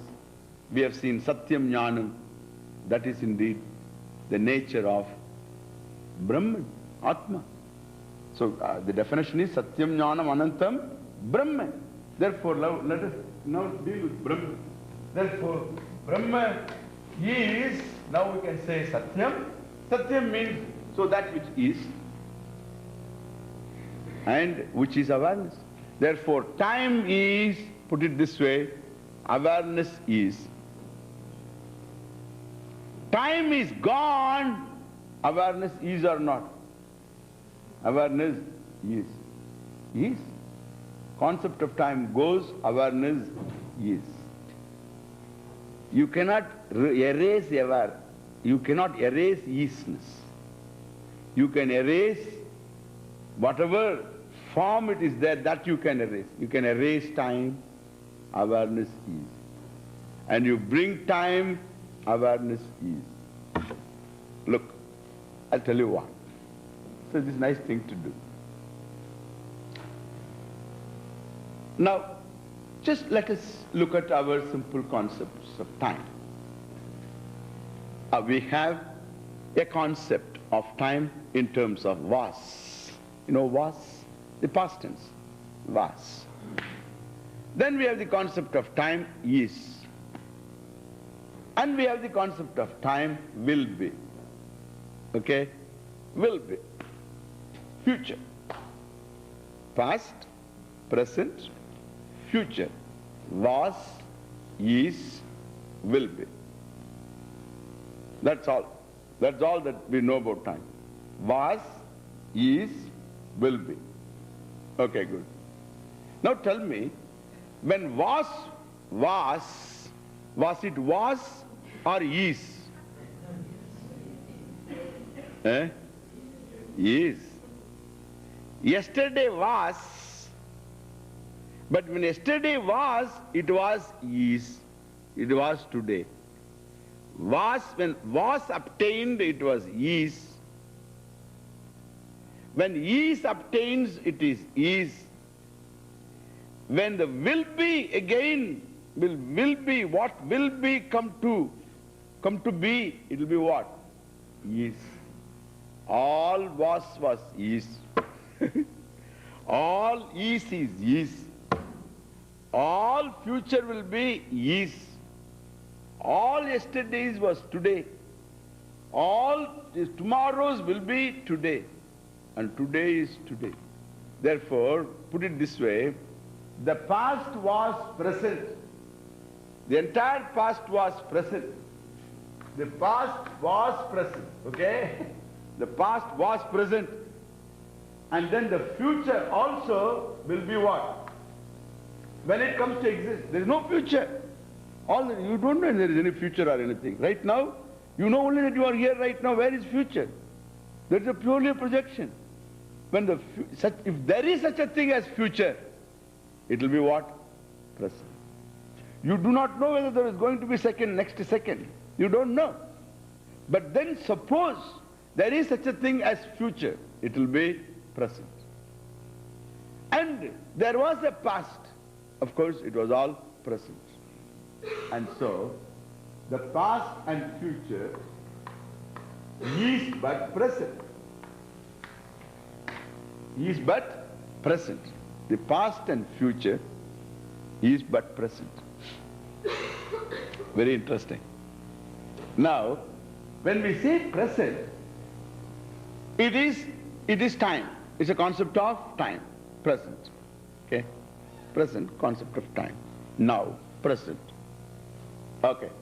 Now tell me, when you use the word present, what length of time is involved in your concept of that word present?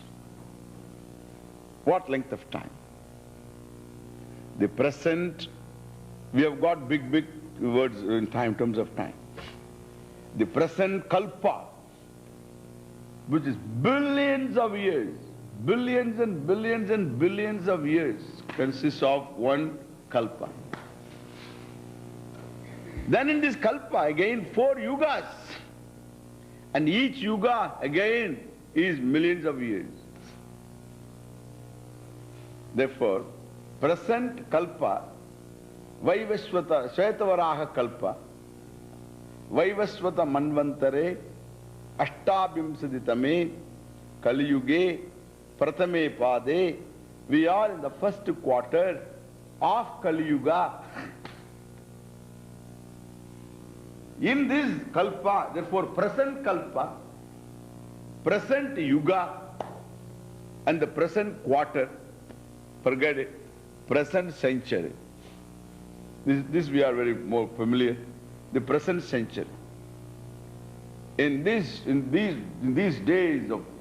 days of this 20th century, in this period of 20th century, okay? So we are at the fag end of the 20th century. The turning of the century is going to take place now. So, thus you use the word present century. Use the word present as something consists of 100 years. 100 years. Okay. And 100 years means there were past years, there are future years, there is present year. 83 years before, there are future years in the century, and this year 1984. Therefore present means what? You have to narrow the present now. The past, because you can think of the gone year as past. You can think of the future year is going to be something that will be future. Now what is present, I would like to know. The present is, narrow the present. What is present? What length of time is involved in your concept of present? You can say 1 year. Say 1 year, current year. I made a profit in the current year. Means what? Now okay, current year means I ask you, which month? Now again there are 12 months. There are past months, there are future months, there is a present month. The month is August. Understand? This is August. Present means what? Month-wise, August. That is present. Then again it has got 4 weeks. The present week, again it has got 7 days. The present is only a day. Again the day has got 24 hours. Therefore present is an hour. And again an hour has got 60 minutes. And 60 minutes, you know how boring it is. So 60 minutes, and therefore, so then again it has got 60 minutes, then again, so present is only 1 minute. And the 1 minute is not enough because it has got 60 seconds. If I ask you to stand on a hot plate, you know, on a hot plate where you make some of these things, and it's a real hot plate. What do you make on a real hot plate? Pizza? No. No, real hot plate. You know, plate on which you pancakes, are they really hot? Anyway, in India we have got dosha. And so there are 2 types of dosha. One is called paper dosha, like a paper, so very thin. And that will be really hot. And put your really hot plate. All that you have got to do is, barefoot, you must stand on it for 1 minute with a stopwatch. Because I don't want you to just to stand on it more than 1 minute, even a second, half a second. No. With one stopwatch, you stand there only 1 minute. Then you will understand why this watch is called a stopwatch. You know? Why? Because the watch doesn't move. It has stopped long ago. When will it move? Down below burning. Naturally, you'll find this 1 minute is equal to 1 Kali Yuga. And therefore, it doesn't work that way. 1 minute is a long time. 1 minute prime time commercial, suppose you want to give, you had it, you have to burn all your fortune. So 1 minute is a long time. Even in 12 o'clock night, suppose, night line during that period. Night line, you know, in ABC's night line, and no, there, so suppose you get one spot, 1 minute, you had a fortune. Not easy, sir. 1 minute is too long a time. You can sell a number of things in 1 minute. You can make, you can what do you call, fool a number of people about number of things. And therefore, so 1 minute is too long a period. 1 second maybe, yes. 1 second. But 1 second, you know, light travels so much. These days it's all very important. These are days of rockets. Necessarily 1 second is, you will miss the boat, I tell you. You will miss, suppose the rocket is coming down, splash landing, whatever. So the spaceships, etc., 1 second means it will be somewhere else it will miss the whole thing. You have to go by not 1 second. You should go by microseconds. Microseconds. These are days of microchips. So a microsecond. And microsecond also can be divided into millimicroseconds. There is no end for it. In fact, present, just look at it, look at the present. Has it got a length of time? No. It's neither century nor year. See, you can go on, you know, century, year, month, week, day, everything gone. The whole thing gone. Present is where? The present is only when there is no length of time. One good thing about time is awareness is. Okay? Time is like a role play. Time is, awareness is. I'm aware of time. That easiness is me. That awareness in the knowledge of time is me. Then there is time. Now, time erases itself. Time is not, like in sleep, or like in a moment of joy or whatever. Time goes, awareness is. Therefore, awareness is not bound by time, whereas time is dependent upon awareness for its existence. Therefore, one is independent, the other is dependent. Understand? Therefore, time-wise, awareness is limitless. Anantam, when you say, time-wise, awareness is limitless.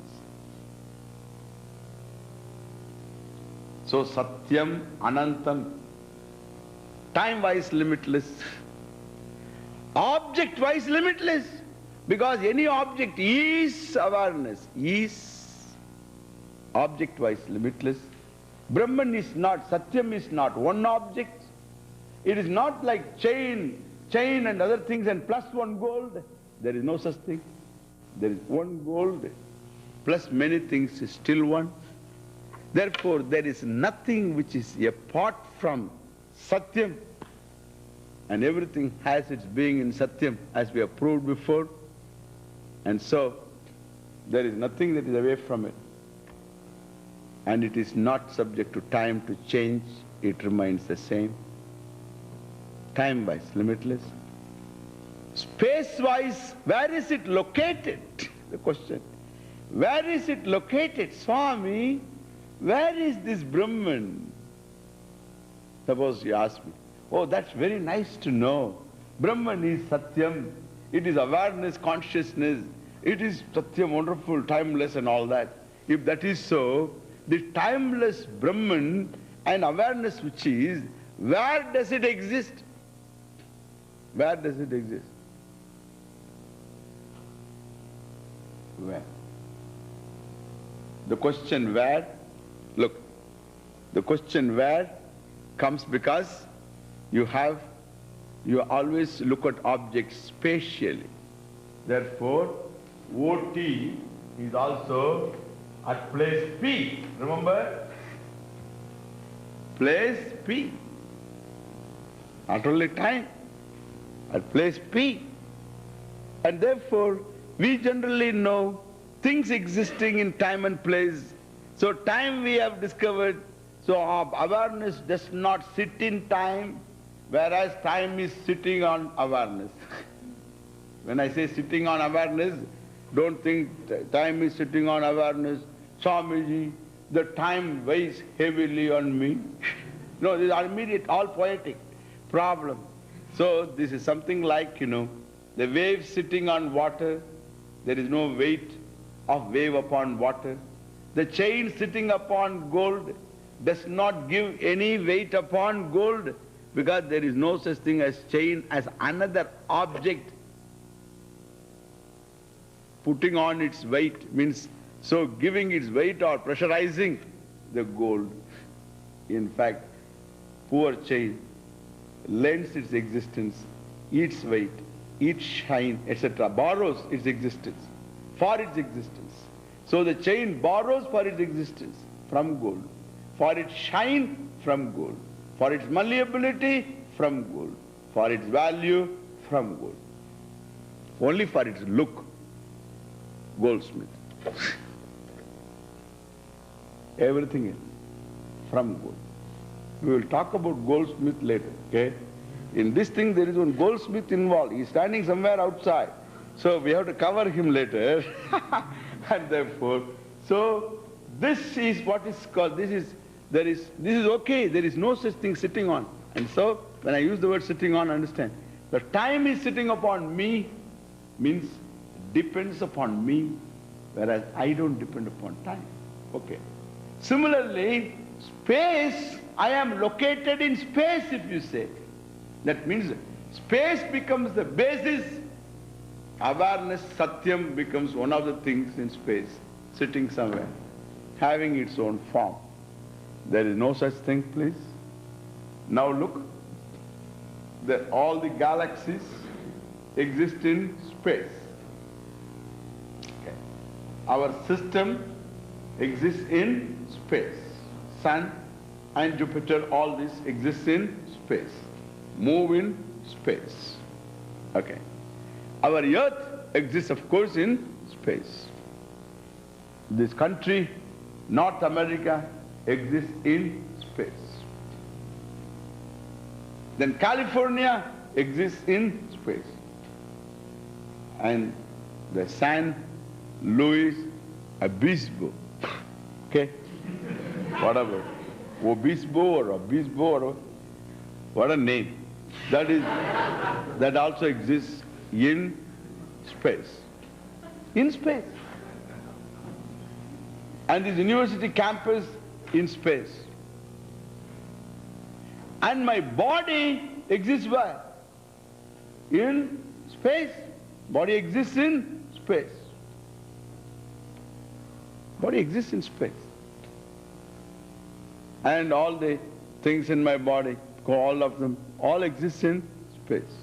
Even all my cells, brain cells, etc., exist in space. They all require space. All exist in space. Okay? Now tell me, awareness exists where?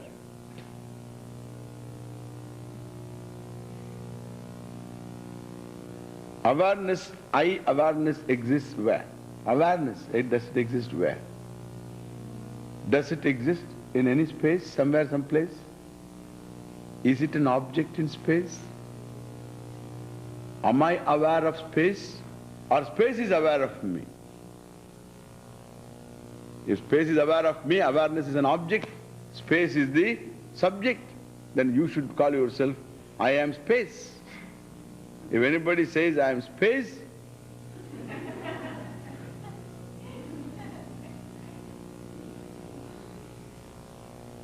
we have got special, another word, we have to add a little more there. You are not merely space. What? Eh? Okay. You know better. How do I know? And so, I am space. You can't say I am space. Space is me. Space is me. Space is, awareness is, space is me. Like time is me, space is me. Whereas awareness is not space. That's why you can just give up any concept of spatial concept, like in sleep. Or in a moment when you forget time, you forget place also. Time, place, history, memory, situation, every blessed thing you can forget and still be. Awareness is not in space. In awareness is space. In space is everything. Now tell me, where are the objects now? Objects are all in space. All the heavenly objects, local objects, all of them in space. And where is space? Space is in awareness. I am aware of space. If there is a location for awareness, space, it is in awareness. Awareness has no location. The very word location is purely in terms of space. And here, there is no such thing. So as awareness having a location for, the space itself is located in awareness. Therefore, where the question does not arise, and so I am awareness, in which is space, in which is everything. If that is so, between you, awareness, and an object in space, what is the distance? No distance. Between space and an object, there is no distance. Between awareness and space, or anything in space, there is no distance whatsoever. You are anantam. Now look, satyam, jñânam, anantam. How the anantam, the word is important. Anantam means you are limitless in terms of space, limitless in terms of time. And that is what we call ananda. You are the whole. So you are the whole. It is that whole you experience whenever you are happy. We will talk about little happiness again. Then it will make that. Now, so satyam, jñânam, anantam, Brahma. When we say that which is satyam, timeless, is the basis of everything, which is awareness, which is time-wise limitless, which is space-wise limitless. Anantam. We'll see further. Lunch.